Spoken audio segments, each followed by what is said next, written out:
As 2020 coming to a close here, corporations around the world are looking ahead to what might come next year. And with the COVID pandemic still out of control, there are many challenges ahead. Among the questions CEOs will need to answer: should employees be required to take the vaccine before returning to work? According to a recent poll by the Yale Chief Executive Leadership Institute, about 150 CEOs of America's largest companies, 71% said they believe the vaccine should be required at work. And joining us right now to discuss this and so much more is Dan Glazer. He is, of course, the CEO of Marsh & McLennan, a professional services firm with 76,000 employees globally and clients in 130 countries. Dan, good morning to you. Appreciate seeing you. Merry Christmas. Good morning. Merry Christmas. Let's talk about 2021, because there's going to be some huge challenges and big questions, thorny questions that companies are going to be confronted with as we try to get employees back to work. And let's start with the one that I just mentioned at the top, which is how companies should engage and perhaps maybe even require employees to take this vaccine. What are you advising companies? Sure. And we're hearing this a lot. First, we need vaccines to be abundant and widely available. And that's still a ways off, particularly when you think on a global basis. Generally, any mandate should be actually government action as opposed to individual companies. If we leave it up to companies, there'll be tremendous variability, and that defeats the whole purpose of wide vaccinations. Now, don't get me wrong.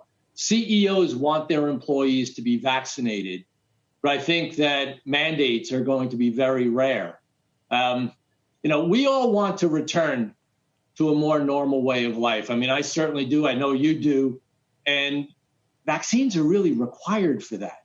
I mean, I know herd immunity. People hear herd immunity, and it sounds awful, but it's really required. There's three ways to get to herd immunity: natural immunity, the terrible case counts of infection, which is the hard way, and vaccinations. And so that combination is what's needed to get to like a 40 to 70% immunity threshold in order to beat this pandemic. And so vaccines are an absolute requirement. And so we are advising companies to strongly encourage their employees to get vaccinated. I've reminded people a couple of times about John McCain.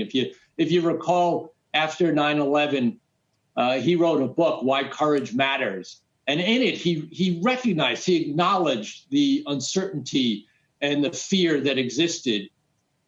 And then he said, now get on the damn elevator, fly on the damn plane. And so what I would say to paraphrase him is go ahead. But Dan, doesn't that reflect courage matters, leadership matters, and to the extent that there's a conversation about whether it's voluntary or not? And look, there's no decision that has to be made by most major companies probably for the next 2 to 3 months, given, as you said, that the vaccine will not be at scale. But 2 to 3 months out from now, there are going to be hard decisions that companies are going to have to make. And while, yes, you would want this to all be voluntary, and maybe we can get there because there's such a demand for this, if there isn't, don't you think when you consider business today and all of the efforts around being socially responsible, isn't this the ultimate version of social responsibility to effectively mandate these things if, in fact, we get to a point where not enough Americans are getting vaccinated? Companies and modern leadership just generally don't tell people what to do. We educate, we cajole, we support. But I just don't see that in Dan,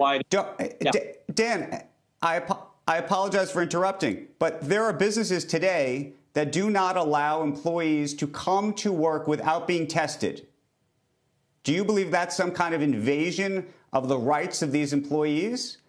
No, listen, and what right does an employee have to come? What right does an employee have to come to work and effectively potentially give COVID to another employee because they don't want to get vaccinated? Under what scenario does the liability protection, which doesn't exist, allow for that? Yeah, I don't actually think that this is a liability-driven issue. Of course, it's one of the concerns that people have, but You've even heard hospital systems and transportation companies really struggling with the notion of mandating vaccination. So there's nothing that you would like to see more, or I would like to see more, than wide-scale vaccination, because frankly, that's the only way we get back to a more normal pace of life.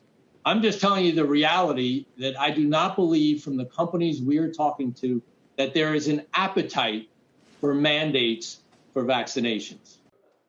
Shepard Smith here. Thanks for watching CNBC on YouTube.